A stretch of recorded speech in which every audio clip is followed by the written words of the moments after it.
ಮಾತರ್ಮೇ ಮಾತರಿಶ್ವನ್ನ ಪಿತರತುಲಗುರೋ ಭ್ರಾತರಿಷ್ಟಾಪ್ತಬಂಧೋ ಸ್ವಾಮಿನ್ ಸರ್ವಾಂತರಾತ್ಮನ್ನ ಜರ ಜರಯಿತರ್ಜನ್ಮ ಮೃತ್ಯಾಮಯಾನಾಂ ಗೋವಿಂದೇ ದೇಹಿ ಭಕ್ತಿಂ ಭವತಿ ಚ ಭಗವನ್ ಊರ್ಜಿತಾಂ ನಿರ್ನಿಮಿತ್ತಾಂ ನಿರ್ವ್ಯಾಜಾಂ ನಿಶ್ಚಲಾಂ ತದ್ಗುಣಗಣ ಬೃಹತೀಂ ಶಾಶ್ವತೀಮಾಶುದೇವ ನಾರಾಯಣಂ ನಮಸ್ಕೃತ್ಯ ನರಂ ಚೈವ ನರೋತ್ತಮಂ ದೇವೀಂ ಸರಸ್ವತೀಂ ವ್ಯಾಸಂ ತತೋ ಗ್ರಂಥಮುದೀರಯೇತ್ ವಿಜಾನತಾಂ ಅವಿತ್ತಸ್ಯ ಮಧ್ವಸ್ಯ ಜಗತಿ ಗುರೋಃ ಪೂರ್ವಾಚಾರ್ಯಮಹಿಷ್ಠಾನಾಂ ಇಯಂ ಪ್ರಣತಿಮಾಲಿಕಾ. ಅಹಿಂಸೆ ಅನ್ನೋದು ಅದು ಒಂದೇ ಕರ್ತವ್ಯವಲ್ಲ ಅನ್ನೋದರ ಬಗ್ಗೆನೂ ಎಚ್ಚರ ಇರಲಿ. ಹೀಗಾಗಿ ಮಾಂಸಾಹಾರವನ್ನು ಕೀಳುಗೆಳೆಯಲಿಲ್ಲ, ಸಸ್ಯಾಹಾರವನ್ನು ಮೇಲಕ್ಕೆತ್ತಲಿಲ್ಲ. ಇದನ್ನ ಆರಂಭದಲ್ಲಿಯೇ ಮಹಾಭಾರತದ ಆದಿಪರ್ವದಲ್ಲಿ ಹೇಳಿದ್ದಾರೆ. ತಪೋ ನ ಕಲ್ಕೋಧ್ಯಯನಂ ನ ಕಲ್ಕಃ ಸ್ವಾಭಾವಿಕೋ ವೇದ ವಿಧಿರ್ನ ಕಲ್ಕಃ ಪ್ರಸಶ್ಯ ವಿತ್ತಾಹರಣಂ ನ ಕಲ್ಕಃ ತಾನ್ಯೇವ ಭಾವೋಪಹತಾನಿ ಕಲ್ಕಃ ಅಂತ. ತಪೋನ ಕಲ್ಕಃ, ತಪಸ್ಸು ತಪ್ಪಲ್ಲ. ಅಧ್ಯಯನಂ ನ ಕಲ್ಕಃ, ಅಧ್ಯಯನವೂ ತಪ್ಪಲ್ಲ. ಸ್ವಾಭಾವಿಕೋ ವೇದ ವಿಧಿರ್ನ ಕಲ್ಕಃ, ವೇದದ ಸಹಜವಾದ ವಿಧಾನವೂ ತಪ್ಪಲ್ಲ. ಎಲ್ಲವೂ ಸರಿಯೇ. ಆದರೆ ತಾನ್ಯೇವ ಭಾವೋಪಹತಾನಿ, ನಮ್ಮ ಮನಸ್ಸು ಶುದ್ಧ ಇಲ್ಲದೆ ಹೋದರೆ ಇವೆಲ್ಲವೂ ತಪ್ಪಾಗತ್ತೆ ಅಂತ. ಇದು ಆಹಾರದ ವಿಚಾರದಲ್ಲಿಯೂ ಕೂಡ ಮಧ್ವಾಚಾರ್ಯರು ಆಹಾರದ ವಿಚಾರದಲ್ಲಿ ಇದೇ ಸೂಕ್ಷ್ಮವನ್ನು ಕೊಡೋದು. ನೀವು ಯಾವ ಸ್ವಭಾವದವರಾಗಿರ್ತೀರಾ ಆ ಸ್ವಭಾವವನ್ನು ಆ ಆಹಾರ ಪ್ರಚೋದನೆ ಮಾಡುತ್ತೆ ಅಂತ ಹೇಳ್ತಾರೆ. ಅದರಿಂದಾಗಿ ಆಹಾರ ಅನ್ನೋದು ಆರೋಗ್ಯವಾಗಿರೋದಕ್ಕೆ ಸಹಕಾರಿಯಾಗಬೇಕು ಅನ್ನೋದೇ ವಿನಃ ಮನಸ್ಸು ಅಂತನ್ನೋದು ಆಹಾರದಿಂದ ಕೆಡತ್ತೆ ಅಂದರೆ ದೇಹದ ಮೂಲಕವೇ ಅದು. ಆದ್ದರಿಂದಾಗಿ ಆಹಾರ ಅಂತ ಹೇಳಿದ್ರೆ ಆಹಾರ ಶುದ್ಧವು ಸತ್ವ ಶುದ್ಧಿ ಅಂತ ಹೇಳ್ತಾರಲ್ಲ, ನೋಡುವ ರೂಪ, ಹೀರುವ ಪರಿಮಳ ಎಲ್ಲಕ್ಕೂ ಅನ್ವಯ ಆಗತ್ತೆ ಇದನ್ನ ಅಂತ ಹೇಳ್ತಾರೆ ಆಚಾರ್ಯರು. ಆಹಾರ ಶುದ್ಧೋ ಸತ್ವಶುದ್ಧಿ ಸತ್ವಶುದ್ಧೋ ಧ್ರುವ ಸ್ಮೃತಿ ಅಂತ ಹೇಳಿ ಉಪನಿಷತ್ತಿನಲ್ಲಿ ವ್ಯಾಖ್ಯಾನ ಮಾಡಬೇಕಾದ್ರೆ ಆಹಾರ ಅಂದ್ರೆ 5 ಇಂದ್ರಿಯಗಳಿಂದ ಸ್ವೀಕರಿಸುವುದು ಅಂತ ಹೇಳ್ತಾರೆ. ಅದರಿಂದಾಗಿ ರೂಪ ಶುದ್ಧವಾಗಿಟ್ಕೊಳ್ಬೇಕು ಅಂದ್ರೆ ಮುಂದ್ಗಡೆ ರೂಪ ಶುದ್ಧ ಆಗಿರ್ಬೇಕು ಅಂದ್ರೆ ಪರಿಸರ ಚೆನ್ನಾಗಿರ್ಬೇಕು ಅಂತ ಅರ್ಥ ಆಗುತ್ತೆ. ಈ ರೀತಿ ಅವರು ಅರ್ಥ ಮಾಡೋದು. ಅದರಿಂದಾಗಿ ಯಾರು ಎಲ್ಲಿಯೂ ಕೂಡ ಶಾಸ್ತ್ರದಲ್ಲಿ ವಿಶೇಷತಃ ಮಹಾಭಾರತದಲ್ಲಿ ಯಾವುದೇ ಕಾರಣಕ್ಕೂ ಮಾಂಸಾಹಾರವನ್ನು ಕೀಳುಗೆಳೆದಿಲ್ಲ. ಎಲ್ಲಿಯೂ ಪ್ರಾಚೀನ ಭಾರತದಲ್ಲಿ ಮಾಂಸಾಹಾರವನ್ನು ತಪ್ಪು ಅಂತ ಹೇಳಲಿಲ್ಲ, ಹಾಗಂತ ಸಸ್ಯಾಹಾರ ಶ್ರೇಷ್ಠ ಅಂತನೂ ಹೇಳಲಿಲ್ಲ. ಎರಡರಲ್ಲಿಯೂ ಇರೋದನ್ನು ತಟಸ್ಥವಾಗಿ ನೋಡಿದ್ರು. ಹಾಗಾದ್ರೆ ನಿಮ್ಮ ಆಯ್ಕೆ ಏನು ಅಂತ ನೀವು ನನ್ನನ್ನು ಕೇಳಿದ್ರೆ ಪರಂಪರಾಗತವಾಗಿ ಯಾವ ಆಹಾರ ಬಂದಿದೆಯೋ ಅದನ್ನು ನಾನು ಸ್ವೀಕರಿಸ್ತೇನೆ ಅಂತ ಅಷ್ಟೇ ಹೇಳ್ತಾರೆ. ಮಹಾಭಾರತದ ಪಕ್ಷ ಹಿಡಿದ ನಾನು ಕೂಡ ಮಾಂಸಾಹಾರ ಕೀಳು ಸಸ್ಯಾಹಾರ ಮೇಲು ಅಂತ ಹೇಳ್ತಾ ಇಲ್ಲ.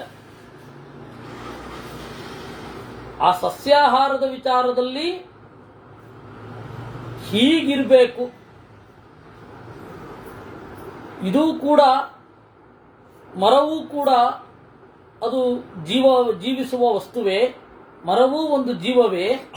ಆದ್ರೆ ಏನು ಕಡಿಮೆ ಹಿಂಸೆ ಆಗತ್ತೆ ಅಷ್ಟೇ, ಹಿಂಸೆ ಆಗಲ್ಲ ಅಂತಲ್ಲ, ಕಡಿಮೆ ಹಿಂಸೆ ಆಗತ್ತೆ ಅಷ್ಟೇ. ಸರಿ, ಜೈನರು ಮುಂದುವರೆದ್ರು, ಗಿಡ ಮರಗಳಿಗೆ ಜೀವವೇ ಇಲ್ಲ ಅಂದ್ಬಿಟ್ರು. ಯಾಕೆಂದ್ರೆ ಅವರದನ್ನು ತಿಂತಾ ಇದ್ದಾರೆ. ಆದ್ದರಿಂದ ಪ್ರಾಣಿಗಳಿಗೆ ಜೀವ ಇಲ್ಲ ಅಂತ ಕ್ರಿಶ್ಚಿಯನ್ರು ಅಂದ್ರು. ಯಾಕೆಂದ್ರೆ ಅವರದನ್ನು ತಿಂತಾ ಇದ್ದಾರೆ. ಆದ್ದರಿಂದ ಇದೆಲ್ಲ ನಮ್ಮ ನೇರಕ್ಕೆ ಮಾತನಾಡಿಕೊಳ್ಳೋದು. ವಾಸ್ತವ ಏನು? ಮಾಂಸಾಹಾರ ಆಗಲಿ ಸಸ್ಯಾಹಾರ ಆಗಲಿ ಹಿಂಸೆ ಆಗೋದು ಯಾವಾಗ? ಅದರ ಫಲ ಒಳ್ಳೆಯದಾಗದೇ ಇದ್ದಾಗ. ಮನುಷ್ಯ ಇರೋದು ಜ್ಞಾನಕ್ಕಾಗಿ. ಜ್ಞಾನವನ್ನು ಪಡೆಯದೇ ಇದ್ದಾಗ ಆಹಾರ ಏನು ಪ್ರಯೋಜನ? ವಿಶೇಷತಃ ಈ ವರ್ಗ ಏನಿದೆ ಅದು ಜ್ಞಾನಕ್ಕಾಗಿ ಇರುವಂಥದ್ದು. ಅದು ವಿಫಲ ಆದ್ರೆ ಏನು ಪ್ರಯೋಜನ? ಅದರಿಂದ ಆಹಾರದಿಂದಲೋ ಬೇರೆ ಇನ್ನೇನಿಂದಲೋ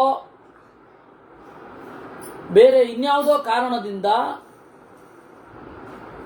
ನಾವು ಇದು ಮಿಗಿಲು ಇದು ಕೀಳು ಅಂತ ಹೇಳಲಿಕ್ಕಿಲ್ಲ. ಮಹಾಭಾರತದ ಮತವದಲ್ಲ. ಎಲ್ಲರೂ ಏನು ಭ್ರಮಿಸ್ಬಿಟ್ಟಿದ್ದಾರೆ, ಸಸ್ಯಾಹಾರಿಗಳನ್ನ ಮೇಲು ಅಂತ ಹೇಳ್ತಾ ಇದ್ದಾರೆ, ಮಾಂಸಾಹಾರಿಗಳನ್ನ ಕೀಳು ಅಂತ ಹೇಳ್ತಾ ಇದ್ದಾರೆ ಅಂತ. ಶುದ್ಧ ತಪ್ಪು ಕಲ್ಪನೆ ಅವೆಲ್ಲ, ಅದ್ಯಾವುದೂ ಅಲ್ಲ.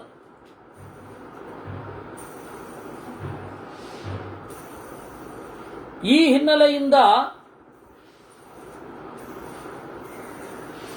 ರಾಜರು ಹಿಂಸೆ, ಕೇವಲ ಅಹಿಂಸೆ ಅಂತನ್ನೋದು ಕರ್ತವ್ಯವಲ್ಲ. ಸಾಧ್ಯವಾದಷ್ಟು ಕಡಿಮೆ ಹಿಂಸೆ ಅನ್ನೋದು ಕರ್ತವ್ಯವೇ ವಿನಃ ಅಹಿಂಸೆಯೇ ಕರ್ತವ್ಯವಲ್ಲ. ಅಹಿಂಸೆ ಕರ್ತವ್ಯ ಅಂದ್ರೆ ಏನು ಮಾಡ್ಲಿಕ್ಕೆ ಆಗೋದೇ ಇಲ್ಲ. ಹಾಗಾದ್ರೆ ಅಹಿಂಸೆ ಅಂತ ಏನನ್ನು ಕರೆಯೋದು? ಹೆಚ್ಚು ಹಿಂಸೆ ಇಲ್ಲ ಅನ್ನೋದನ್ನ ಅಹಿಂಸೆ ಅಂತ ಕರೆಯೋದಷ್ಟೆ. ಈಗ ಜ್ಞಾನಿ ಅಂತಾರೆ, ಏನು ಕರ್ಮ ಮಾಡೋದೇ ಇಲ್ವಾ ಅವನು? ಜ್ಞಾನದ ಪಾತ್ರ ದೊಡ್ಡದಿದೆ ಅನ್ನೋ ಕಾರಣಕ್ಕಾಗಿ ಅವನನ್ನು ಜ್ಞಾನಿ ಅಂತ ಕರೆಯೋದು. ಕರ್ಮ ಕಡಿಮೆ ಮಾಡ್ತಾನೆ. ನಿರಂತರ ಕರ್ಮ ಮತ್ತೆ ಜ್ಞಾನ ಎರಡನ್ನೂ ಕೂಡ ಸಮಸಮವಾಗಿ ಮಾಡ್ಕೊಳ್ಳಿಕ್ಕೆ ಯಾವನ ಕೈನಲ್ಲೂ ಸಾಧ್ಯ ಇಲ್ಲ. ಜ್ಞಾನಿ ಆದವನು ಕರ್ಮ ಕಡಿಮೆ ಮಾಡಬೇಕಾಗತ್ತೆ. ಕರ್ಮ ಮಾಡುವವನಿಗೆ ಸ್ವಲ್ಪವಾದರೂ ಜ್ಞಾನ ಇರಲೇಬೇಕಾಗತ್ತೆ. ಜಾಸ್ತಿ ಯಾವುದಿದೆ ಅನ್ನೋದ್ರ ಮೇಲೆ ಡಿಪೆಂಡೇ ವಿನಃ ಬೇರೆ ಅಲ್ಲ. ಇಷ್ಟರೊಂದಿಗೆ ನಾವು ಹೀಗೆ ಯೋಚನೆ ಮಾಡಬೇಕು.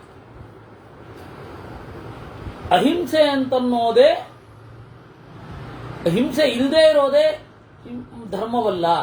ಯಾಕೆ ಅಂದ್ರೆ ಆ ಹಿಂಸೆಯ ಮೂಲಕ ಅಹಿಂಸೆಯನ್ನ ಮಾಡೋದು ಕ್ಷತ್ರಿಯರ ಕರ್ತವ್ಯ. ಅವ್ರ ಯುದ್ಧವನ್ನ ಹಿಂಸೆ ಅಂದ್ರೆ ಹೇಗೆ? ಅದಕ್ಕೆ ಒಳ್ಳೆ ಕಾರಣ ಇರಬೇಕು, ಧೂರ್ತತನ ಇರಬಾರ್ದು ಅಷ್ಟೇ. ಇನ್ನೇನೋ ಮಾಡಲಿಕ್ಕೆ, ಡಾಲರ್ ಬೆಲೆ ಜಾಸ್ತಿ ಮಾಡಲಿಕ್ಕೆ ಎಲ್ಲ ಅಲ್ಲ. ಅಥ ಯಸ್ತು ಸಹಾಯಾರ್ಥಂ ಉಕ್ತ ಸ್ಯಾತ್ ಪಾರ್ಥಿವೈರ್ನರೈಃ ಭೋಗಾನಾಂ ಸಂವಿಭಾಗೇನ ವಸ್ತ್ರಾಭರಣಭೂಷಣೈಃ. ಅಹಿಂಸೆಯ ಜೊತೆಗೆ ಭೋಗಾನಾಂ ಸಂವಿಭಾಗೇನ, ಭೋಗಗಳ ವಿಭಾಗ,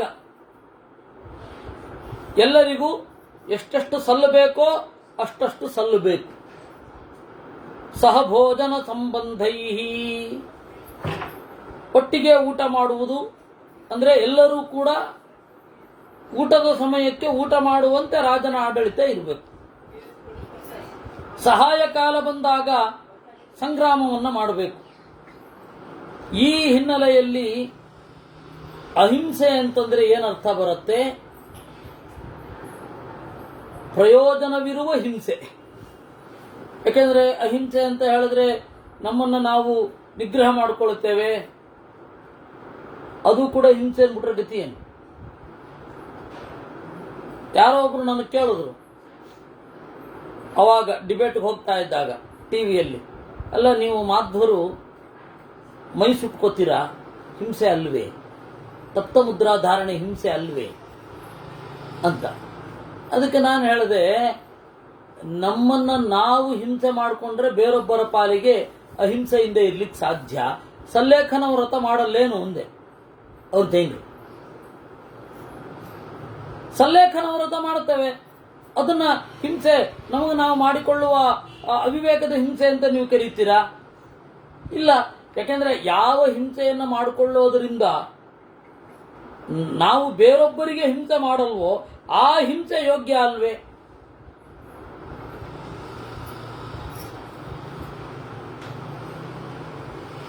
ಆದ್ದರಿಂದ ಹಿಂಸೆ ಅನ್ನೋದು ಅದಕ್ಕೊಂದು ಪರಿಭಾಷೆ ಇದೆ. ಅದಕ್ಕೆ ಅವರು ಮಾಂಸಾಹಾರವಾಗಲಿ ಸಸ್ಯಾಹಾರವಾಗಲಿ ಶ್ರೇಷ್ಠ ಅಂತ ಒಂದು ಪಕ್ಷವನ್ನು ಹಿಡಿದಿಲ್ಲ.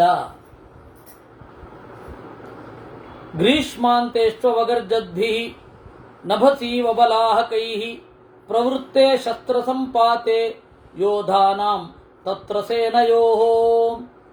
ಸೇನೆಯಲ್ಲಿ ಯುದ್ಧ ಮಾಡುವಾಗ ಸುರಿಯುವ ರಕ್ತಕ್ಕೂ ಕೂಡ ಒಳ್ಳೆಯ ಸುಖವೇ ಪ್ರಯೋಜನವಿದೆ. ಅಹಿಂಸಾ ಪರಮೋ ಧರ್ಮ ಇತಿ ಯೇಪಿ ನರಾ ವಿದುಃ ಸಂಗ್ರಾಮೇಶು ನ ಯುದ್ಧಂತೆ ಭೃತ್ಯಾಶ್ಚೈವಾನುರೂಪತಃ. ಅಹಿಂಸೆಯೇ ಪರಮಧರ್ಮ ಎಂದು ಹೇಳಿದವರು ಯಾರಾದರೂ ಆಕ್ರಮಣ ಮಾಡ್ತಾ ಇದ್ರೆ ಆಯ್ತು ಆಯ್ತು ನೀವೆಲ್ಲ ಆಕ್ರಮಣ ಮಾಡ್ಕೊಳ್ಳಿ, ನಿಮ್ಮನ್ನು ಬಿಟ್ಟು ನಾವು ಬೇರೆ ಕಡೆಗೆ ಹೋಗ್ತೀವಿ ಅಂತ ಯಾರು ಹೇಳ್ತಾರೆ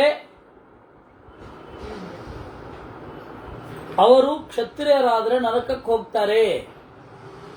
ಯಾಕೆ ಅಂದ್ರೆ ಪ್ರಜೆಗಳ ರಕ್ಷಣೆಯನ್ನು ಬಿಟ್ಟುಕೊಟ್ಟಿದ್ದಲ್ವಾ. ಯಸ್ತು ಪ್ರಾಣಾನ್ ಪರಿತ್ಯಜ್ಯ ಪ್ರವಿಶೇದುದ್ಯತಾಯುಧ. ಯಾರು ಪ್ರಾಣತ್ಯಾಗ ಮಾಡ್ತಾನೆ ಅಂತಹ ಯೋಧ ಬೇಕು. ಯಾಕಂದ್ರೆ ತನ್ನ ಮೇಲಾಗುವ ಹಿಂಸೆ, ತನ್ನಿಂದ ಬೇರೆಯವ್ರಿಗಾಗುವ ಹಿಂಸೆ, ಅದರ ಪರಿಣಾಮ ಏನು ಅಂತ ನೋಡ್ತಾನೆ. ಧರ್ಮ ರಕ್ಷಣೆಯೋ ಅಲ್ವೋ ಅಂತ. ಅವನು ನಿಜವಾದ ಕರುಣಿ. ಯಾಕೆ ಅಂದ್ರೆ ನನ್ನ ಮೇಲೆ ಆಗುವ ಹಿಂಸೆಯನ್ನು ತಡೆದು ಬೇರೊಬ್ಬರ ಮೇಲಾಗುವ ಹಿಂಸೆಯನ್ನು ತಡಿಲಿಕ್ಕೆ ಹೋಗ್ತಾನಲ್ಲ ಅವನು ಕರುಣಿ. ಕರುಣೆ ಅಂದ್ರೆ ಆಕ್ರಮಣಕಾರರಿಗೆಲ್ಲ ದಾರಿ ಬಿಟ್ಟುಕೊಡೋದು ಅಂತ ಯಾರು ಹೇಳಿದ್ದು?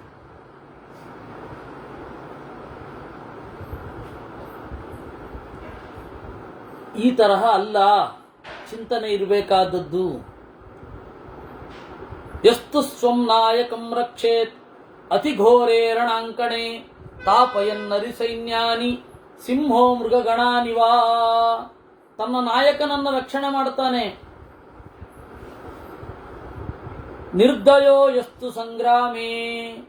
ಸಂಗ್ರಾಮದಲ್ಲಿ ದಯೆಯನ್ನು ಒಂದು ಚೂರು ಇಟ್ಕೊಳ್ಳೋದಿಲ್ಲ. ಅಂತಹವನು ಯೋಗ್ಯನಾದವನು. ಅವನಿಗೆ ಅಹಿಂಸೆಯ ಫಲವಾದ ಸುಖ ಸಿಗತ್ತೆ.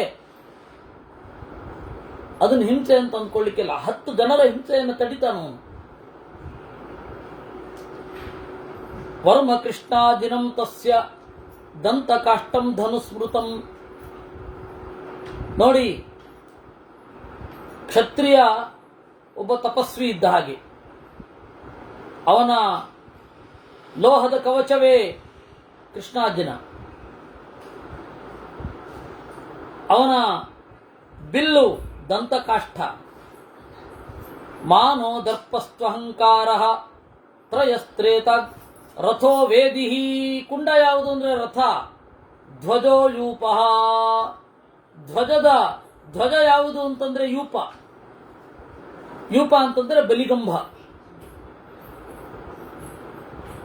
ಕುಶಾಶ್ಚ ರಥರಶ್ಮಯ. ಇನ್ನು ರಥದ ಕಡಿವಾಣ ಏನಿದೆ ಅದೆಲ್ಲ ದರ್ಭೆ ಇದ್ದ ಹಾಗೆ. ಮಾನೋ ದರ್ಪಸ್ತ್ವಹಂಕಾರ ತ್ರಯಸ್ತ್ರೇತಾಗ್ನಿವರ್ಚಸ. ಒಂದು ಯುದ್ಧಕ್ಕೆ ತಯಾರಾಗಬೇಕು ಅಂದ್ರೆ ಒಂದೋ ಮಾನ ಜಾಸ್ತಿ ಆಗಿರ್ಬೇಕು, ಒಂದೋ ಮಾನ ಇರಬಾರದು. ಯಾಕಂದ್ರೆ ಯುದ್ಧದಲ್ಲಿ ಆ ಮಾನವೇ ಹೊರಟು ಹೋಗುತ್ತೆ ಸೋತ್ರೆ.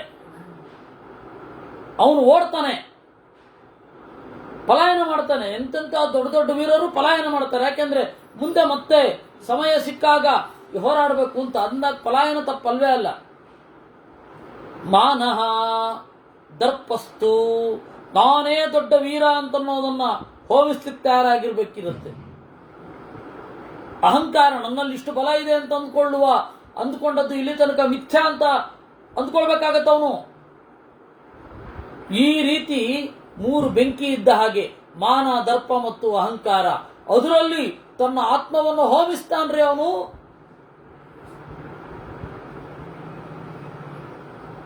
ಪ್ರಮೋದಶ್ಚಸ್ರುವಸ್ತತ್ರ ಉಪಾಧ್ಯಾಯೋ ಹಿತಾರಥಿ. ಪ್ರಮೋದ ಅನ್ನೋದು ಸ್ರುವ.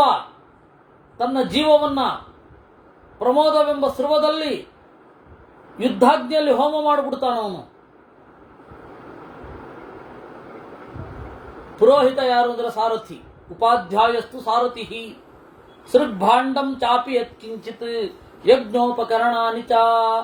ಹವಿಸ್ಸನ್ನು ಹಾಕುವ ಭಾಂಡ, ಯಜ್ಞಾಯುಧಗಳು ಅಂತೇನಿರುತ್ತೆ ಅದೆಲ್ಲ ಈ ಆಯುಧಗಳು, ಅದೇ ಯಜ್ಞದ ಸಾಮಗ್ರಿಗಳಿದ್ದ ಹಾಗೆ. ಸ್ವೇದಸ್ತ್ರವಶ್ಚ ಗಾತ್ರೇಭ್ಯ ಕ್ಷೌದ್ರಂ ತಸ್ಯ ಯಶಸ್ವಿನಃ. ಹಾಗೆ ಧರ್ಮಯುದ್ಧದಲ್ಲಿ ಸುರಿಯುವ ಬೆವರು ಏನಿದೆ ಅದು ತುಪ್ಪ.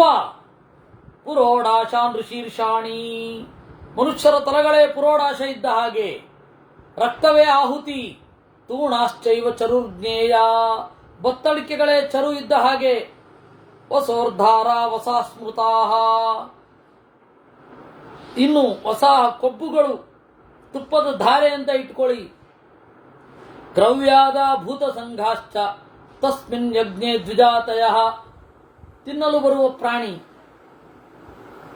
ಕ್ರವ್ಯಾದ ಮಾಂಸವನ್ನು ಉಣ್ಣುವ ಹದ್ದು ಮೊದಲಾದವುಗಳು ಯಜ್ಞದಲ್ಲಿ ಉಣ್ಣಲಿಕ್ಕೆ ಬರುವ ಬ್ರಾಹ್ಮಣರು ಅಂತ ಅಂದ್ಕೊಳ್ಳಿ.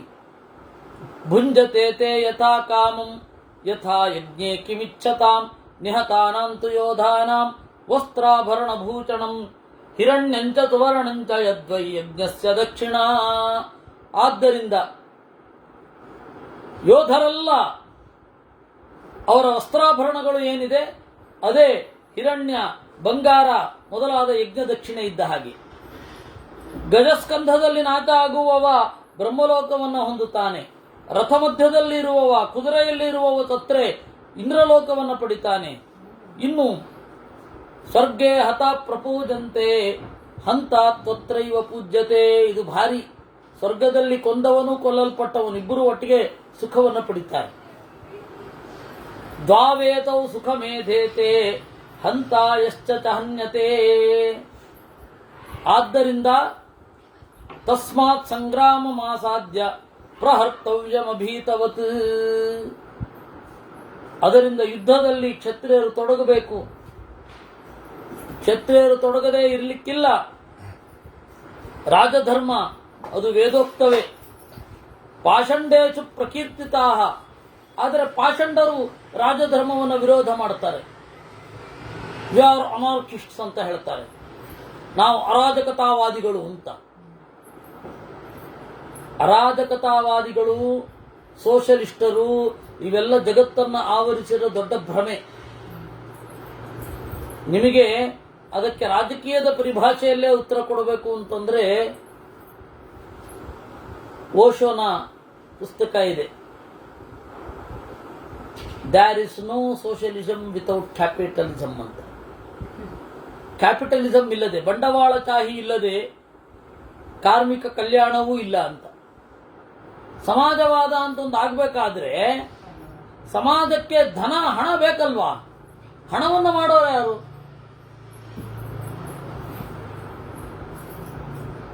ನಾನು ಮಹಾಭಾರತದ ಅಭಿಪ್ರಾಯವನ್ನು ಸ್ಪಷ್ಟವಾಗಿ ನೀವು ಇನ್ನೊಮ್ಮೆ ನೆನಪಿಸ್ತಾ ಇದ್ದೇನೆ. ಮಹಾಭಾರತ ಏನು ಹೇಳುತ್ತೆ ಅಂತಂದ್ರೆ, ಸಂಪತ್ತಿನ ಉತ್ಪಾದನೆ ಯಾರಿಂದ ಆಗ್ತಾ ಇರುತ್ತೆ ಅವರನ್ನು ರಾಜ ಜೋಪಾನವಾಗಿ ನೋಡಿಕೊಳ್ಳಬೇಕು. ಯಾಕೆ ಅಂದ್ರೆ 10 ಜನರಿಗೆ ಊಟ ಕೊಡ್ತಾ ಇರುವಂತಹ ಪ್ರಯತ್ನವನ್ನು ಅವ್ರು ಮಾಡ್ತಾರೆ. ಅವರು ಎತ್ತರಕ್ಕೆ ಏರಬಹುದು, ಇಲ್ಲ ಅನ್ನಲ್ಲ. ಆದ್ರೆ ಕೊಡೋದಿಲ್ವಾ? ಕೊಡೋದು ಸುಳ್ಳ? ಒಬ್ಬ ಒಂದು ಉದ್ಯಮವನ್ನು ಸ್ಥಾಪನೆ ಮಾಡಿದ್ರೆ ಎಷ್ಟು ಜನ ಊಟ ಮಾಡ್ತಾರೆ?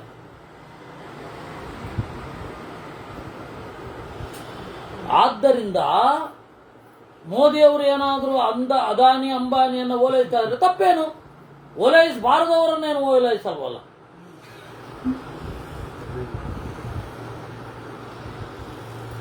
ತಪ್ಪಿಲ್ಲ. ರಾಜನಾದವನು ಧನವಂತರನ್ನ ಓಲೈಸಬೇಕು, ಅವ್ರ ಕೈನಲ್ಲಿ ದಾನ ಮಾಡಿಸ್ಬೇಕು, ಅವ್ರ ಕೈನಲ್ಲಿ ಕೆಲಸ ಮಾಡಿಸ್ಬೇಕು. ಅವರೊಬ್ಬರೇ ಕೆಲಸ ಮಾಡ್ಲಿಕ್ಕೆ ಆಗ್ತಾ? ಅವ್ರು 100 ಜನ 1000 ಜನರು ಕೆಲಸ ಕೊಡ್ತಾರೆ. ತಪ್ಪಲ್ಲವೇ ಅಲ್ಲ. ಇವಾಗ ಸುಮ್ಮನೆ ಇಟ್ಕೊಂಡು ಇದು ಮಾಡ್ತಾ ಇದ್ದಾರೆ. ನಾಳೆ ಮುಂದೆ ಬರುವವರು ಅವ್ರ ಬೂಡಕ್ಕೆ ಇರ್ತಾರೆ, ಜನರನ್ನ ಮಿಸ್ಲೀಡ್ ಮಾಡ್ತಾರೆ. ಒಬ್ಬ ಒಂದು ಉದ್ದಿಮೆ ಮಾಡ್ತಾನೆ ಅಂದ್ರೆ ಎಷ್ಟು ಕಷ್ಟ. ಅವನು ಹಗಲು ರಾತ್ರಿ, ನಾವಾದ್ರೆ ಒಂದಿಷ್ಟು ಟೈಮು ಅಂತ 18 ಗಂಟೆಯೋ 16 ಗಂಟೆಯೋ 12 ಗಂಟೆಯೋ ಕೆಲಸ ಮಾಡಬೇಕು ಅಂತ. ಈಗ ಇವರು 8 ಗಂಟೆಯೋ ಕೆಲಸ ಮಾಡಬೇಕು ಅಂತ. ಅವರು ದೊಡ್ಡ ದೊಡ್ಡ ಉದ್ಯಮ ಮಾಡುವವರು 24 ಗಂಟೆ ನಿದ್ರೆ ಬಿಟ್ಟು ಅದನ್ನೇ ಯೋಚನೆ ಮಾಡ್ತಾ ಇರ್ತಾರೆ. ಅದರಿಂದಾಗಿ ನಾನು ಹೇಳ್ತಾ ಇರೋದು ಹೇಗೆ ಅಂದರೆ, ಪಾಷಂಡೇಶು ಪ್ರಕೀರ್ತಿತಾ, ವೇದದಲ್ಲಿ ಹೇಳಿದ ರಾಜಧರ್ಮವನ್ನ ಪಾಷಂಡ ಧರ್ಮಗಳು ಮಾಡಬೇಡಿ ಅಂತ ಅಂತವೆ. ಮತ್ತೆ ಬೈಬಲಲ್ಲಿದೆ, one can move towards heaven through the pins. ಒಂದು ಸಣ್ಣ ಸೂಜಿಯಲ್ಲಿ ತೂರಿ ಹೊಟ್ಟೋಗ್ತಾರೆ ಬಡವರು. ಆದರೆ ಶ್ರೀಮಂತರಿಗೆ ಸ್ವರ್ಗ ಅನ್ನೋದು ಇಟ್ ಇಸ್ ರಿಸ್ಟ್ರಿಕ್ಟೆಡ್. ಯಾರು ಸಂಪನ್ನರೋ ಅವ್ರಿಗೆ ಸ್ವರ್ಗಕ್ಕೆ ಪ್ರವೇಶವೇ ಇಲ್ಲ ಅಂತ ಬೈಬಲ್. ಆದ್ರೆ ವೇದ ಆ ರೀತಿ ಹೇಳಲಿಲ್ಲ, ಮಹಾಭಾರತ ಆ ರೀತಿ ಹೇಳಲಿಲ್ಲ. ಮಹಾಭಾರತ ಪ್ರಾಕ್ಟಿಕಲ್. ಆದರೆ ಹಣದ ವಿನಿಯೋಗ ಧರ್ಮದಿಂದ ಆಗಬೇಕು ಅಂತ ಅಷ್ಟೇ ಹೇಳ್ತಾ ಇರೋದು.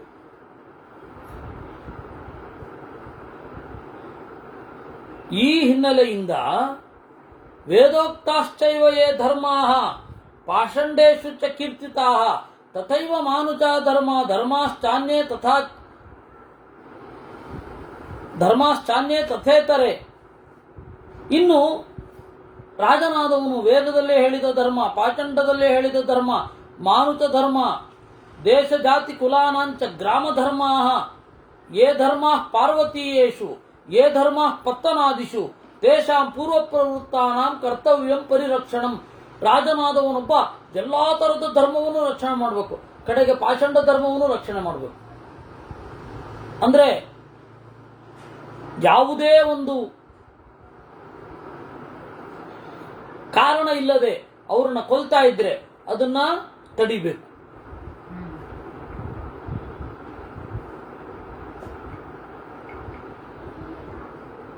ಇದನ್ನೇ ಆಗಮಡಂಬರದಲ್ಲಿ ಹೇಳಿದ್ದು. ಒಬ್ಬ ರಾಜನಾದವನು ಆರೋಗ್ಯಕರವಾದ ಚರ್ಚೆಯನ್ನ ಇಡಿಸಬೇಕು, ಯಾವುದು ಪೊಳ್ಳು ಮತಗಳಿದೆ ಅದನ್ನು ದೂರ ತಳ್ಳಬೇಕು ಅಂತ ಅವನಾಗ ನೋಡ್ತಾ ಇರಬೇಕು ಅವನು. ಆದ್ರೆ ಎಲ್ಲರನ್ನೂ ರಕ್ಷಣೆ ಮಾಡಬೇಕು, ವಿನಾಕಾರಣ ಸಾಯಲಿಕ್ಕೆ ಬಿಡಬಾರದು. ಇದು ರಾಜಧರ್ಮ. ಎಲ್ಲರನ್ನ ರಕ್ಷಣೆ ಮಾಡಬೇಕು, ಎಲ್ಲ ಧರ್ಮಗಳಿರುವಂತೆ ನೋಡಿಕೊಳ್ಬೇಕು. ತೇಷಾಂ ಪೂರ್ವ ಪ್ರವೃತ್ತಾನಾಂ ಕರ್ತವ್ಯಂ ಪರಿರಕ್ಷಣಂ. ಕರ್ತವ್ಯವನ್ನು ಮಾಡಬೇಕು. ಧರ್ಮ ಏವ ಹತೋಹಂತಿ. ಈ ಧರ್ಮ ಅಂದ್ರೆ ಅವರವರ ಧರ್ಮ. ಧರ್ಮ ಅಂತಂದ್ರೆ ಓನ್ಲಿ ಕಂಪ್ಯಾಷನ್ ಈಸ್ ನಾಟ್ ಧರ್ಮ. ಕಾರುಣ್ಯ ಧರ್ಮ ಅಲ್ಲ. ದಯೆಯೇ ಧರ್ಮದ ಮೂಲವಯ್ಯ ಅಂತ ಹೇಳ್ತಾರೆ. ಆದರೆ ದಯೆಯೇ ಧರ್ಮದ ಮೂಲ ಅಂತ ಅನ್ನೋದು ಸುಮ್ಮನೆ ಮಾತಷ್ಟೇ. ಎಂತೆಂಥ ಕಾಂಪ್ಲೆಕ್ಸ್ಗಳಿದೆ ಅದರಲ್ಲಿ. ಆದ್ದರಿಂದ ವೇದೋಕ್ತವಾದ ಧರ್ಮ, ದಯೆಯೇ ಧರ್ಮದ ಮೂಲವಯ್ಯ ಅಂತ ಹೇಳಿ ಇಟ್ಕೊಂಡ್ರೆ ಅದು ಒಂದು ಕಾಂಪ್ರಹೆನ್ಸಿವ್ ಅಲ್ಲ ಸ್ಟೇಟ್ಮೆಂಟ್. ಅದು ಎಕ್ಸಾಸ್ಟೆಡ್ ಅಲ್ಲ, ಅಷ್ಟಕ್ಕೆ ಮುಗಿದೋಗ್ಬಿಡಲ್ಲ. ದಯೆಯೇ ಧರ್ಮದ ಮೂಲ ಅಲ್ಲ ಅಂದ್ರೆ ಏನರ್ಥ? ನಿರ್ದಯ ಉಳ್ಳವರ ಮೇಲೂ ದಯೆ ಇರಬೇಕಾ, ಇರಬಾರ್ದಾ?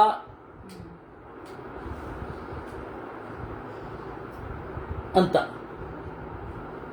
ರಮೇಶ್ ಅಣ್ಣನ ಭಾವ ಅರ್ಥ ಆಗಲಿಲ್ಲ. ಸಬ್ಕಾ ಸಾಥ್ ಸಬ್ಕಾ ವಿಕಾಸ್ ಅಂತಂದ್ರೆ ಮಹಾಭಾರತಕ್ಕೆ ಸಮ್ಮತ ಅಂತ ಇದ್ದೀರಾ, ಮಹಾಭಾರತಕ್ಕೆ ವಿರುದ್ಧ ಅಂತ ಹೇಳ್ತಾ ಇದ್ದೀರಾ ಅಂತ ಗೊತ್ತಾಗ್ತಾ ಇಲ್ಲ ನನಗೆ. ಇರಲಿ, ಎಲ್ಲ ಧರ್ಮವನ್ನು ರಕ್ಷಣೆ ಮಾಡಬೇಕು. ಅದೇ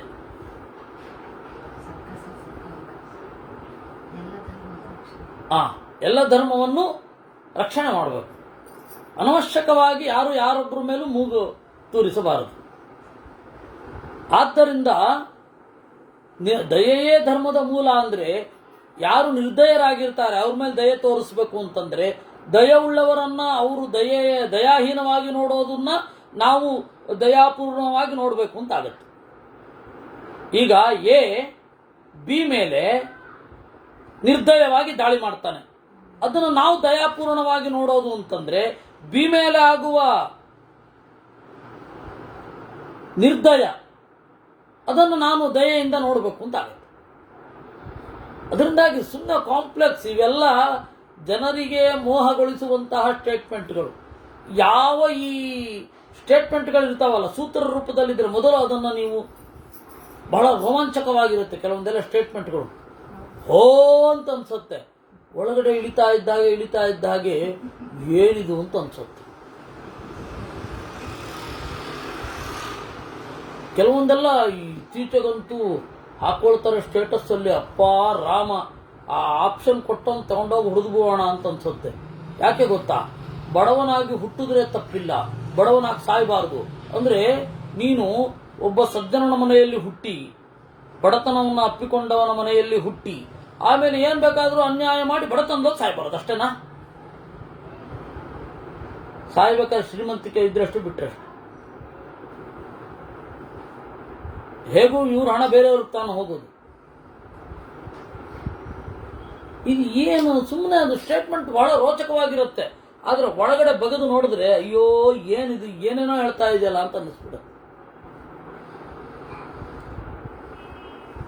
ಧರ್ಮ ಏವ ಹತೋ, ಈ ಧರ್ಮ ಏವ ಹತೋ ಹಂತಿ. ಆಶ್ರಮ ಧರ್ಮ ಮತ್ತೆ ವರ್ಣ ಧರ್ಮ ಅನ್ನೋದೇನಿದೆ ಅದು ಅತ್ಯಂತ ಸೈಂಟಿಫಿಕ್ ಇನ್ ದ ಸೆನ್ಸ್, ಸೈನ್ಸಿನಿಂದ it is not proven by science. ಪರಸ್ಪರ ಸಮಾಜ ಮನುಕುಲದ ಉದ್ಧಾರಕ್ಕಾಗಿ ಅಳವಡಿಸಿಕೊಳ್ಳಬೇಕಾದ ಧರ್ಮ. ಅದರಿಂದಾಗಿ ಧರ್ಮ ಏವ ಹತೋ ಹಂತಿ. ಧರ್ಮವನ್ನ ನಾಶ ಮಾಡಿದರೆ ನಮ್ಮ ನಾಶವೇ. ಧರ್ಮ ಅಂದ್ರೆ ಏನು ಗೊತ್ತಾ? ಧಾರಣಾತ್ ಧರ್ಮ ಇತ್ಯಾಹುಹು.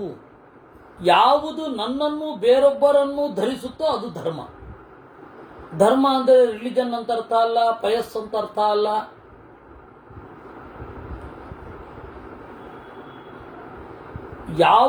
ಯಾವುದನ್ನ ಮಾಡಿದರೆ ನಾವು ಕ್ಷೇಮವಾಗಿರ್ತೇವೆ, ನಮ್ಮಿಂದ ಬೇರೆಯವರು ಕ್ಷೇಮವಾಗಿರ್ತಾರೋ ಅದು ಧರ್ಮ. ಇನ್ನೂ ಹೇಳಬೇಕು ಅಂತಂದ್ರೆ ಆಂತರಿಕ ಶಿಸ್ತು ಮತ್ತೆ ಬಹಿರಂಗವಾದ ಶಿಸ್ತು ಎರಡೂ ಸೇರಿದ್ರೆ ಧರ್ಮ. ಎರಡು ಬ್ಯಾಲೆನ್ಸ್ಡ್ ಆಗಿರ್ಬೇಕು, ಅದು ಧರ್ಮ. ನಮ್ಮನ್ನು ಮಾತ್ರ ರಕ್ಷಣೆ ಮಾಡುತ್ತೇವೆ, ಬೇರೊಬ್ಬರ ಬಗ್ಗೆ ಗಮನವೇ ಇಲ್ಲ, ಅದು ಧರ್ಮ ಅಲ್ಲ. ಬೇರೊಬ್ಬರನ್ನ ಮಾತ್ರ ನಾವು ಗೌರವಿಸ್ತೇವೆ, ನಮ್ದೇನಾದ್ರೂ ಹಾಳಾಗೋಗ್ಲಿ, ಅದು ಧರ್ಮ ಅಲ್ಲ. ಎರಡೂ ಇರ್ಬೇಕು, ಆಂತರಂಗಿಕ ಶಿಸ್ತು ಮತ್ತೆ ಬಹಿರಂಗವಾದ ಶಿಸ್ತು. ಯಮ ಹಾಗೂ ನಿಯಮ ಅಂತ ಹೇಳ್ತಾರೆ. ಈ ಹಿನ್ನೆಲೆಯಲ್ಲಿ ಧರ್ಮ ಅಂದ್ರೆ ಅದು. ಧರ್ಮ ಅಂದ್ರೆ ರಿಲಿಜನ್ ಅಂತ ಅರ್ಥ ಅಲ್ಲ, ಯಾವುದೂ ಅಲ್ಲ. ಇವಾಗ ನಾವೇನು ಧರ್ಮ ಅಂತ ನೋಡ್ತೇವೆ ಅದು ಯಾವುದೂ ಅಲ್ಲ. ಧರ್ಮ ಏವ ಹತೋ ಹಂತಿ. ಈ ಹಿನ್ನೆಲೆಯನ್ನು ನೋಡಿ. ಈಗ ಧರ್ಮವನ್ನ ಕೊಂದರೆ ನಾವು ಸತ್ಯವು. ಯಾಕೆ ಅಂದ್ರೆ ಒಂದೋ ನಮ್ಮನ್ನು ರಕ್ಷಣೆ ಮಾಡಿಕೊಳ್ಳಿಲ್ಲ, ಒಂದೋ ಬೇರೊಬ್ರಿಗೆ ತೊಂದರೆ ಮಾಡ್ತಾ ಇದ್ದೀವಿ. ಇದು ಧರ್ಮದ ಹನನ. ಆಗ ನಮ್ಮನ್ನು ಧರ್ಮ ಕೊಲ್ಲುತ್ತೆ. ಅಂದ್ರೆ ನಾವು ಮಾಡಬೇಕಾದದ್ದನ್ನು ಮಾಡಲಿಲ್ಲ, ಅದರಿಂದಾಗಿ ನಾವು ಪೆಟ್ಟು ತಿಂತೇವೆ. ಅತಿಯಾದ ಸ್ವಾಗತದಿಂದ ನಾವೇ ಪೆಟ್ಟು ತಿನ್ನೋದು, ಬೇರೆ ಅಲ್ಲ. ಹಾಗೆ ಅತಿಯಾದ ತಿರಸ್ಕಾರದಿಂದಲೂ ನಾವೇ ಪೆಟ್ಟು ತಿನ್ನೋದು. ಅವ್ರನ್ನ ತಲೆ ಎತ್ತದ ಹಾಗೆ ಮಾಡಿಕೊಂಡು ಹಾಕ್ಬಿಡ್ತೀವಿ ಅಂತಂದ್ರೆ ನಾವೇ ಪೆಟ್ಟು ತಿನ್ನೋದು. ನಮ್ಮನ್ನು ನಾವು ರಕ್ಷಣೆ ಮಾಡಿಕೊಳ್ಳೇಬೇಕು ಅನ್ನುವ ಅನಿವಾರ್ಯವನ್ನ ಬೇರೊಬ್ರಿಗೆ ಮಾಡ್ತಾ ಇದ್ದೀವಿ ಅಂತಲ್ವಾ? ಯಹೂದಿಗಳು ಹಾಗಾಗಲಿಕ್ಕೆ ಯಾರು ಕಾರಣ? ಅವತ್ತಿನ ಕಾಲದ ಸಮಾಜವೇ ತಾನೆ. ಎಲ್ಲಿ ಹೋದಾಗಲೂ ಬಿಡದೆ ಹೊಡೆದ್ರು, ತಿರುಗಿ ಬಿದ್ದರು. ಆ ತರಹ ಆಗತ್ತೆ. ಅದರಿಂದಾಗಿ ಧರ್ಮ ಇವಾಗ ಬೇರೆನೇ ಆಗೋಯ್ತು. ನಾವೇನ್ ಮಾಡ್ತಾ ಇದ್ದೇವೆ? ಧರ್ಮೋ ರಕ್ಷತೆ ರಕ್ಷಿತ ಅಂತ ಹೇಳಿದ್ರೆ ನಮ್ಮದು ಚಿಕ್ಕದು, ತೀರಾ ಚಿಕ್ಕದು, ಕುಂಕುಮ ಹಚ್ಕೊಳ್ಳೋದು ಧರ್ಮ. ನಮ್ಮ ಆಲೋಚನೆ ಹಿಂಗೆ ದೊಡ್ಡ ಸ್ಕ್ರೀನಿಂದ 70mm ಸ್ಕ್ರೀನಿಂದ ಇದು ಮೊಬೈಲ್ಗೆ ಚಿಕ್ಕದು ಬಾಕ್ಸ್ ಬರುತ್ತಲ್ಲ ಅಲ್ಲಿ ತನಕ ನಮ್ಮ ದೃಷ್ಟಿ ಚಿಕ್ಕದಾಗಿ ಹೋಗಿದೆ. ನಮ್ಗೆ ಮುಂದಿನ ಪಿಕ್ಚರ್ ಕಾಣ್ತಾ ಇಲ್ಲ. ವಾಸ್ತವಿಕವಾಗಿ ಧರ್ಮ ಅಂದರೆ ಈ ಲೆವೆಲಲ್ಲಿ ಯೋಚನೆ ಮಾಡಬೇಕಾದದ್ದು. ನಾವು ಧರ್ಮೋ ರಕ್ಷತೆ ರಕ್ಷಿತಃ ಅಂತ ಅಲ್ಲಿಗಿಳಿದಿದ್ದೀವಿ. ಅಲ್ಲಿ ಅದು ಮಾಡೋದು ತಪ್ಪು ಅಂತೆಲ್ಲ ಹೇಳ್ತಾ ಇರೋದು. ಆ ದೊಡ್ಡ ಮಾತಿಗೆ ಏನು ಯಾವ ರೀತಿಯಾದ ಅಂಡರ್ಸ್ಟ್ಯಾಂಡಿಂಗ್ ಇರಬೇಕು ಆ ಮಾತಿನಿಂದ, ಆ ಅಂಡರ್ಸ್ಟ್ಯಾಂಡಿಂಗ್ ಇಲ್ಲ. ಇವತ್ತು ತೃಪ್ತರಾಗಿ ಹೋಗ್ತೀವ, ಆಯ್ತು ಅಂತ ಅಲ್ಲ. ತಸ್ಮಾತ್ ಧರ್ಮೋ ನ ಹಂತವ್ಯ ಪಾರ್ಥಿವೇನ ವಿಚೇತತಃ. ಮುಂದಿನ ಶ್ಲೋಕ, ಮುಂದಿನ ಮಾತು ಅದೇ ಬಹಳ ಮುಖ್ಯ. ಆದ್ದರಿಂದಾಗಿ ರಾಜನಾದವನು ರಕ್ಷಣೆ ಮಾಡಬೇಕು. ಇದು ನಮ್ಮ ಲೆವೆಲಲ್ಲೇ ಅಲ್ಲ, ಗೃಹಸ್ಥರ ಲೆವೆಲಲ್ಲೇ ಅಲ್ಲ, ಬ್ರಾಹ್ಮಣರ ಲೆವೆಲಲ್ಲಿ ಅಲ್ವೇ ಅಲ್ಲ. ಇಡೀ ಶ್ಲೋಕ ಏನಿದೆ, ಧರ್ಮ ಏವ ಹತೋಹಂತಿ ಧರ್ಮೋ ರಕ್ಷತಿ ರಕ್ಷಿತಃ ತಸ್ಮಾತ್ ಧರ್ಮೋ ನಹಂತವ್ಯ ಪಾರ್ಥಿವೇನ ವಿಚೇತತಃ ಅಂತ ನಾವು ತುಂಡನ್ನು ಇಟ್ಕೊಂಡು ಗಲಾಟೆ ಮಾಡ್ತಾ ಇದ್ದೀವಿ.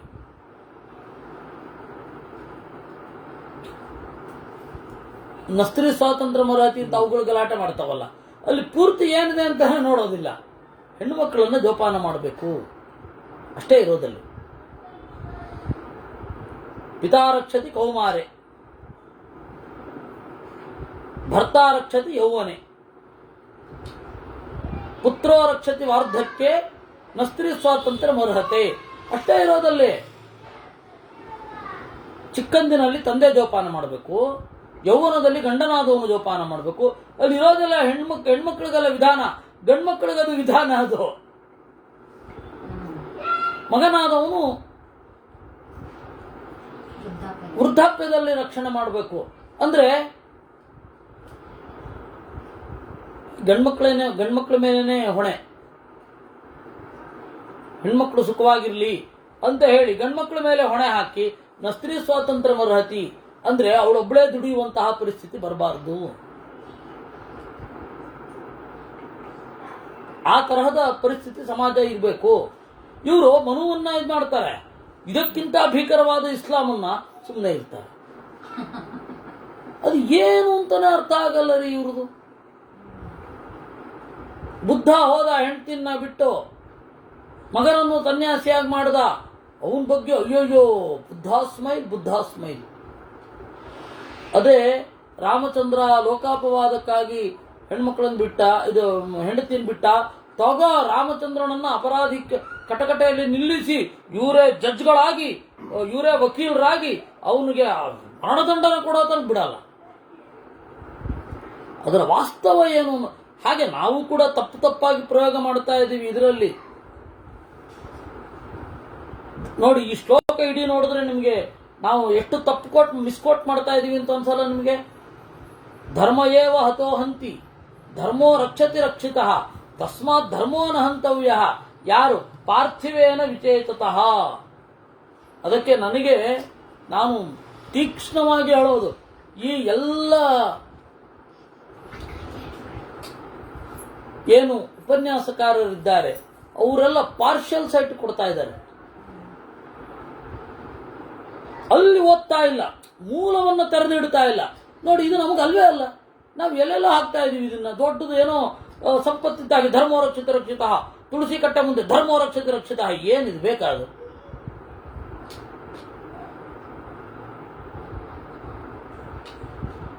ಪ್ರಜಾಪಾಲಯತೆ ಯತ್ರ ಧರ್ಮೇಣ ವಸುಧಾಧಿಪಃ ಷಟ್ಕರ್ಮ ನಿರತಾ ವಿಪ್ರಾಹ ಪೂಜ್ಯಂತೆ ಪಿತೃದೇವತೈ. ನೋಡಿ, ಕ್ಷತ್ರಿಯ ಅವನು ಧರ್ಮ ಮಾಡಿದ್ರೆ ಜ್ಞಾನಿಗಳಿಗೆ ಗೌರವ. ಅವನು ಧರ್ಮವನ್ನು ಪಾಲನೆ ಮಾಡಿದ್ರೆ ಅನಾವೃಷ್ಟಿ ಇಲ್ಲ, ರೋಗ ಇಲ್ಲ, ಉಪದ್ರವ ಇಲ್ಲ. ರಾಜನಾದವನು ಅವನು ಧರ್ಮದಲ್ಲಿದ್ರೆ ಎಲ್ಲರೂ ಅವರವ್ರ ಧರ್ಮದಲ್ಲಿರ್ತಾರೆ. ಏಷ್ಟವ್ಯ ಸತತಂ ದೇವಿ ಯುಕ್ತಾಚಾರೋ ನರಾಧಿಪಃ ಛಿದ್ರಜ್ಞಶ್ಚೈವ ಶತ್ರುಣಾಂ ಅಪ್ರಮತ್ತ ಪ್ರತಾಪವಾನ್. ಏಷ್ಟವ್ಯ ಸತತಂ ದೇವಿ. ಅದರಿಂದಾಗಿ ಯೋಗ್ಯವಾದ ಆಚಾರ ಇರುವವನನ್ನ ರಾಜನನ್ನಾಗಿ ಬಯಸಬೇಕು. ಭಾರತೀಯ ಪ್ರಜೆಗಳಿಗೂ ಅಮೇರಿಕನ್ ಪ್ರಜೆಗಳಿಗೂ ಇರುವಂತಹ ವ್ಯತ್ಯಾಸ. ನಾವು ಏನು ಬೇಕಾದರೂ ಹಾಳು ಬಿದ್ದೋಗಿರಲಿ, ನಮ್ಮ ರಾಜ ಕರೆಕ್ಟ್ ಆಗಿರ್ಬೇಕು ಅಂತ ಅವರು. ಆದರೂ ಒಬ್ಬ ಜೋಕರ್ನ ಆರಿಸ್ಬಿಟ್ಟಿದ್ದಾರೆ, ಎಚ್ಚರ ತಪ್ಪಿ, ಅದು ಬೇರೆ. ಮತ್ತು ಒಬ್ಬ ಮುಟ್ಟಾಳನ್ನು ಆರಿಸಿದ್ದಾರೆ. ಭಾರತದಲ್ಲಿ ನಾವು ಸರಿಯಾಗಿರ್ಬೇಕು, ಅವ್ರು ಏನ್ ಬೇಕಾದ್ರೆ ಮಾಡ್ಕೊಳ್ಳಿ ನಾವು.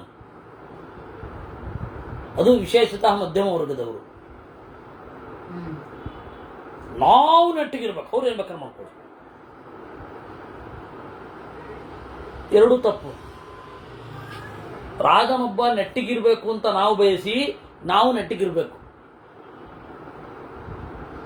ಛಿದ್ರಜ್ಞಶ್ಚೈವ ಶತ್ರುಣಾಂ, ಶತ್ರುಗಳ ದೋಷ ಯಾವುದು ಅಂತ ಗೊತ್ತಿರುವವನನ್ನು ರಾಜನನ್ನಾಗಿಸಬೇಕು, ಅಥವಾ ನಾವು ಆರಿಸುವ ರಾಜನಿಗೆ ಗೊತ್ತಾಗಬೇಕು. ಪ್ರಮಾದ ಇರಬಾರದು. ತೇಷು ಮಿತ್ರೇಷು ಯುಕ್ತೇಷು ತಥಾ ಮರ್ತ್ಯೇಷು ಹಸ್ತಿಷು, ಮನುಷ್ಯರಲ್ಲಿ, ಹಸ್ತಿಷು ಆನೆಗಳಲ್ಲಿ ಯಾವತ್ತೂ ಪ್ರಮಾದ ಇರಬಾರದು. ವಿಶೇಷತಃ ರಾಜನಾದವನು ಸ್ನಾನಪಾನಾದಿಗಳಲ್ಲಿ ಅಪ್ರಮತ್ತನಾಗಿ ಇರಬೇಕು. ಕಂಡು ಕಡೆಯೆಲ್ಲ ತಿನ್ಲಿಕ್ಕಾಗತ್ತೆ ಏನ್ರಿ? ರಾಜನಾದವನು ರಾಜಕುಮಾರ ತಿನ್ಬಹುದು, ರಾಜ ತಿನ್ಲಿಕ್ಕಾಗಲ್ಲ.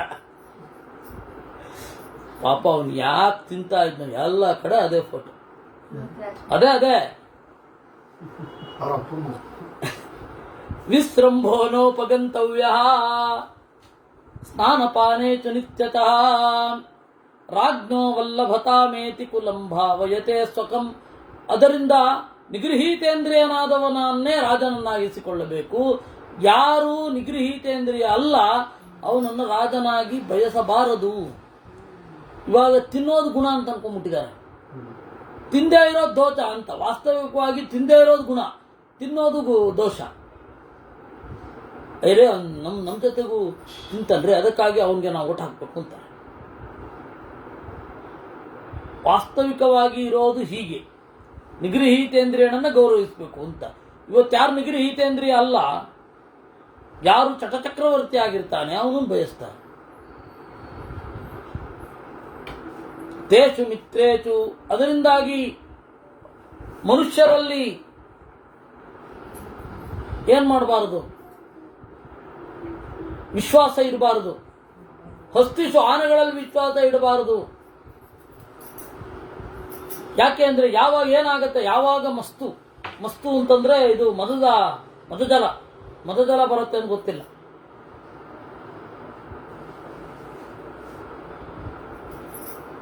ವಿಸೃಂಭೋನೋಪಗಂತವ್ಯ. ನಮ್ಮಪ್ಪ ಹೇಳ್ತಾ ಇದ್ರು, ದನದ ಮನಸ್ಸು, ದಾಯಾದಿಗಳ ಮನಸ್ಸು, ಮಕ್ಕಳ ಮನಸ್ಸು ಈ ಕ್ಷಣ ಇದ್ದಾಗ ಇನ್ನೊಂದು ಕ್ಷಣ ಇರಲ್ಲ ಅಂತ. ಆದ್ರೆ ಮಹಾಭಾರತ ಅವ್ರದ್ದು ವೈಯಕ್ತಿಕ ಅನುಭವ ಇರಬಹುದು. ಆದರೆ ಇಲ್ಲಿ ಮಹಾಭಾರತ ಹೇಳೋದು ಹೀಗೆ: ಮಿತ್ರರಲ್ಲಿ, ಮರ್ತ್ಯರಲ್ಲಿ, ಆನೆಗಳಲ್ಲಿ ವಿಸೃಂಭೋ ನೈವ ಗಂತವ್ಯ, ಪೂರ್ತಿ ವಿಶ್ವಾಸ ಇಡಬಾರದು. ಅಂದ್ರೆ ರಾಜನಾದವನು ಬಿಗಿ ಸಡಲಿಸಬಾರದು ಅಂತ. ಸರ್ವಕಾಮದುಘಾಂ ದೇನುಂ ಧರಣೀಂ ಲೋಕಧಾರಿಣಿ ಸಮುದ್ರಾಂತಾಂ ವರಾರೋಹೇತ ಚೈಲವನಕಾನನಂ. ಆದ್ದರಿಂದ ರಾಜನಾದವನು ಹಿಂಸೆ ಮಾಡೋದು ಹಿಂಸೆ ಅಲ್ಲ. ಆ ಹಿಂಸೆ ಅಂತನ್ನೋದು 1000 ಧರ್ಮಕ್ಕೆ ಕಾರಣ ಆಗತ್ತೆ. ಎಲ್ಲ ಯಜ್ಞಗಳಲ್ಲಿ ಪ್ರಾಣಯಜ್ಞ ಮಿಗಿಲು, ಪ್ರಾಣ ತ್ಯಾಗ ಅಂತನ್ನೋದು ಬಹಳ ಮಿಗಿಲು. ಏವಂ ಸಂಗ್ರಾಮ ಯಜ್ಞಾಸ್ತೆ ಯಥಾರ್ಥಂ ಸಮುದಾಹೃತಾ. ಈ ರೀತಿ ಸಂಗ್ರಾಮ ಯಜ್ಞ ಅಂತನ್ನೋದು ಕ್ಷತ್ರಿಯರಿಗೆ ಸಂಗ್ರಾಮ ಯಜ್ಞ ಎಂದು ತಿಳಿಯಬೇಕು. ಇಷ್ಟನ್ನ ಹೇಳುವಾಗ 120ನೇ ಅಧ್ಯಾಯ ಆಯಿತು. ಇನ್ನು 121ನೇ ಅಧ್ಯಾಯ ಮೃಗಯಾತ್ರಾಂತು ವಕ್ಷ್ಯಾಮಿ ಶೃಣುತಾಂ ಧರ್ಮಚಾರಿಣಿ. ಇನ್ನು ಬೇಟೆಯಲ್ಲಿ ಪಾಪ ಇದೆಯೋ ಇಲ್ವೋ, ಪ್ರಾಣಿಗಳನ್ನು ಕೊಂದ ಪಾಪ ಇದೆಯೋ ಇಲ್ವೋ ಅಂತ.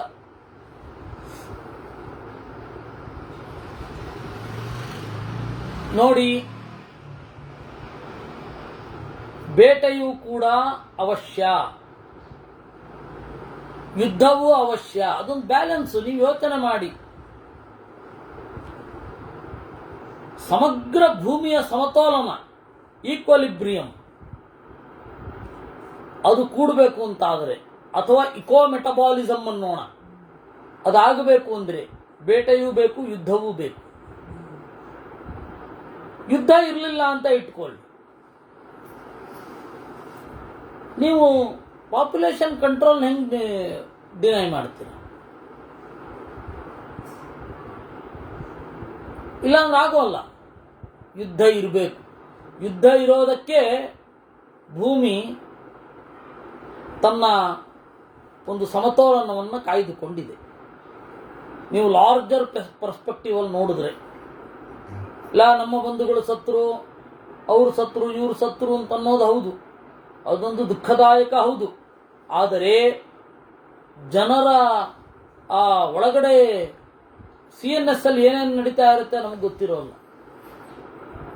ಅವರು ಹೆಂಗೆ ಕೆಲಸ ಮಾಡ್ತಾ ಇರ್ತಾರೆ, ಅವ್ರ ವೇಗ ಏನು, ಅವರ ಭಾವನೆಗಳ ಉತ್ಕಟತೆ ನಮ್ಗೆ ಗೊತ್ತಿರಲ್ಲ.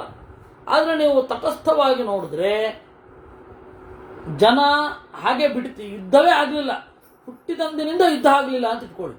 ಜಗತ್ತು ಹುಟ್ಟಿದಾಗಿನಿಂದ ಯುದ್ಧ ಆಗಿಲ್ಲ ಅಂತಂದ್ರೆ ಇವತ್ತು ಪರಿಸ್ಥಿತಿ ಏನಿರ್ತಿತ್ತು?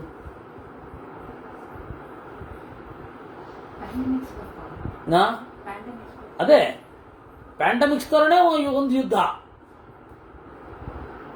ಪ್ಯಾಂಡಮಿಕ್ಸು ಭಾರತದಲ್ಲಿ ಮೊದಲು ಬರಲಿಲ್ಲ,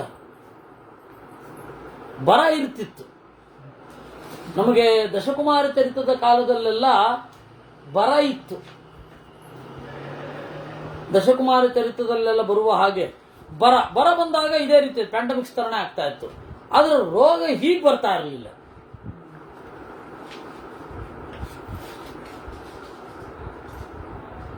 ಬರ ಹೀಗೆ ಬರ್ತಾ ಇರಲಿಲ್ಲ. ಇದು ಪ್ಯಾಂಡಮಿಕ್ಸ್ ಹಿಂಗೆ ಬರ್ತಾ ಇರಲಿಲ್ಲ, ಬರದ ರೂಪದಲ್ಲಿ ಬರೋದು. ಅವಾಗಲೂ ಬಹಳ ಸಮಸ್ಯೆಗಳಾಗುವುದು. ಆಮೇಲೆ ಪಾಶ್ಚಾತ್ಯರ ಪ್ರವೇಶದಿಂದಾಗಿ ಅವರ ಅಶುದ್ಧವಾದ ಅಶುಚಿಯಾದ ಆಚಾರ ವಿಚಾರ ಆಹಾರ ವಿಹಾರಗಳಿಂದ ಪ್ಯಾಂಡಮಿಕ್ ಶುರು ಆಗುವುದು. ಯಾಕೆಂದ್ರೆ ಮೊದಲ ಪ್ಯಾಂಡಮಿಕ್ಸ್ ನಾವು ವಿದೇಶದಲ್ಲೇ ಕೇಳೋದು, ಭಾರತದಲ್ಲ. ಡಿಕಾಮರಾನ್ ಆಗುವಾಗ, ಬೊಕಾಚಿಯೋ ಬರೆದ ಡಿಕಾಮರಾನ್ ಇತ್ಯಾದಿಗಳಲ್ಲೆಲ್ಲ ನಾವು ಅಲ್ಲಿ ಕಾಣುತ್ತೇವೆ ಪ್ಯಾಂಡಮಿಕ್ಸ್ ಅಲ್ಲಿ. ಆಮೇಲೆ ಭಾರತಕ್ಕೆ ಬಂತು, ಫ್ಲೂ ಬಂತು, ಮತ್ತೆ ಇದು ಇನ್ನೊಂದೇನು ಇಲಿ ಸತ್ತು ಬೀಳ್ತಾ ಇತ್ತಲ್ಲ, ಪ್ಲೇಗು, ಕಾಲ್ರ, ಸಿಡುಬಿತ್ತು. ಯಾರು ತೊಂದರೆ ಆಗ್ತಾ ಇರಲಿಲ್ಲ. ಇದ್ರೂ ಒಂದು ಗ್ರಾಮದಲ್ಲಿ ಒಂದೆರಡು ಜನ ಹೋಗ್ತಾ ಇದ್ರು ಅಷ್ಟೇ. ಸಿಡುಬಿನ ಬಗ್ಗೆ ರಿಪೋರ್ಟ್ ಇದೆ, ರಿಪೋರ್ಟ್ ಅನ್ನ ನಾವು ನೆಟ್ಟಲ್ಲಿ ನೋಡ್ಬೋದು. ಸಿಡುಬಿನ ಬಗ್ಗೆ ಎಷ್ಟು ಜನ ಸಾಯ್ತಾ ಇದ್ರು, ಫಸ್ಟ್ ಪ್ಯಾಂಡಮಿಕ್ ದಾಖಲಾಗಿದ್ದು ಯಾವುದು ಹಿಸ್ಟ್ರಿಯಲ್ಲಿ ಅಂತ ನೀನು ಚಾಟ್ GPT ನಲ್ಲಿ ಕೇಳಿದ್ರೆ ಉತ್ತರ ಕೊಡುತ್ತೆ. ಆ ಉತ್ತರ ಎಷ್ಟು ಪ್ರಾಮಾಣಿಕ ಮತ್ತೆ ರಿಸರ್ಚ್ ಮಾಡಬೇಕಾಗತ್ತೆ, ಆದರೆ ಒಂದು ಹಂತದಲ್ಲಿ ಉತ್ತರ ಕೊಡುತ್ತೆ. ಅದರಿಂದ ಮೃಗಯ ಬೇಟೆ ಅಂತ ಅನ್ನೋದು ಒಂದು ಅನಿವಾರ್ಯವಾದ ಕ್ರಿಯೆ. ಇವಾಗ ನಾವು ಬೇರೆ ತರ ಹೊಡಿತಾ ಇದ್ದೀವಿ. ಯಾಕಂದ್ರೆ ನಮ್ಮ ಉತ್ಪನ್ನಗಳೆಲ್ಲ ಹೆಚ್ಚು ಪ್ರಾಣಿಜನ್ಯ ಉತ್ಪನ್ನಗಳೇ, ಪ್ರಾಣಿಯ ಮಾಂಸಜನ್ಯ, ಪ್ರಾಣಿಯ ಚರ್ಮ ಇತ್ಯಾದಿಗಳು. ಇವಾಗಲೂ ಅದೇ ನಡೀತಾ ಇರೋದು, ಬೇರೆ ತರ ವ್ಯವಸ್ಥಿತವಾಗಿ. ಲೈಸೆನ್ಸ್ ಇಟ್ಕೊಂಡ್ರೆ ಮುಗೀತು. ಕಿಲ್ಲಿಂಗ್ ಲೈಸೆನ್ಸು ಮುಖ್ಯ ಅಷ್ಟೆ. ಮನುಷ್ಯರನ್ನು ಕೊಲ್ಲಿಕ್ಕೆ ಕಿಲ್ಲಿಂಗ್ ಲೈಸೆನ್ಸ್ ಇದೆ ಮಾರ ಎಸಿಲಿಯೋದರಿಗೆ. ನಿರ್ಮಾನುಚ ಮಿಮಾಂ ತರವೇ ಮೃಗ ಇಚ್ಛಂತಿ ಮೇದಿನೀಂ ಭಕ್ಷಯಂತಿ ಚ ಸಸ್ಯಾನಿ ಶಾಸಿತವ್ಯಾ ನೃಪೇಣತೆ. ನಾವು ಪ್ರಾಣಿಗಳನ್ನು ಕೊಲ್ಲದಿದ್ದರೆ, ಬೇಟೆ ಅನ್ನುವ ಒಂದು ಇದಿಲ್ಲದಿದ್ದರೆ ಯಾವುದೂ ಉಳಿತಾ ಇರಲಿಲ್ಲ, ಆಹಾರವೇ ಉಳಿತಾ ಇರಲಿಲ್ಲ ಮನುಷ್ಯರಿಗೆ. ದುಷ್ಟಾನಾಂ ಸ್ವರ್ಗಂ ಮೃಗಾಶ್ಚ ಗಚ್ಚಂತಿ ಸ್ವಯಂ ನೃಪತಿನಾ ಹತಾಹ. ಇನ್ನು ಅದನ್ನು ಕೊಲ್ಲುವಾಗ ಬೇಗ ಕೊಲ್ಲಬೇಕು. ಕತ್ತರಿಸಿ ಅದು ಬಿಟ್ಟು ಒದ್ದಾಡೋದನ್ನು ನೋಡಿ ಸಂತೋಷಪಟ್ಟು ಆಮೇಲೆಲ್ಲ ಮಾಡಬಾರ್ದು. ಸ್ವರ್ಗಂ ಮೃಗಾಶ್ಚ ತಸ್ಮಾದಂಚಾಸ್ತು ದೇವಾನಾಂ ಗಂಧರ್ವೋರಗ ರಕ್ಷಸಾಂ. ಈ ಹಿನ್ನೆಲೆಯಲ್ಲಿ ರಾಜರಾದವರು ಅವರ ಸರಹದ್ದಿನ ಕಾಡಿನಲ್ಲಿ ತಿರುಗಿ, ಯಾರ ಸರಹದ್ದು ಅಂತಿಲ್ಲ, ಕಾಡಿನಲ್ಲಿ ತಿರುಗಿ ಅವರು ಬೇಟೆ ಆಡಬಹುದಿತ್ತು. ಅದು ಏನು,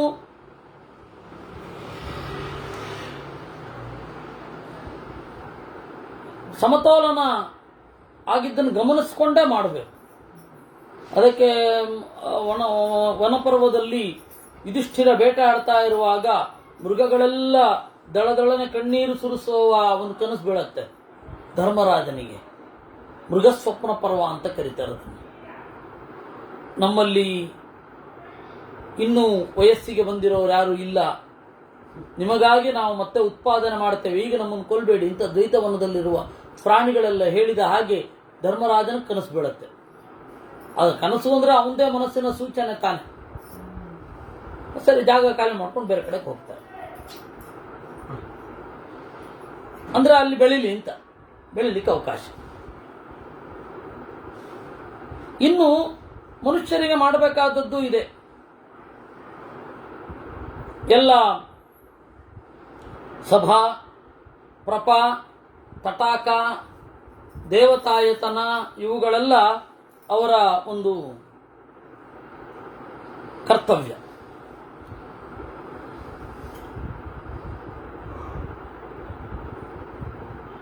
ಬ್ರಾಹ್ಮಣರನ್ನ, ಜ್ಞಾನಿಗಳನ್ನ ವಿಶೇಷವಾಗಿ ಅವಮಾನ ಮಾಡಬಾರದು. ಇದು ರಾಜನಿಗೆ ಮಾರಕ ಅಂತ ಹೇಳ್ತಾರೆ.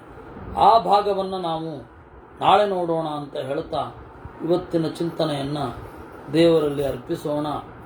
ಕೃಷ್ಣಾರ್ಪಣಮಸ್ತು.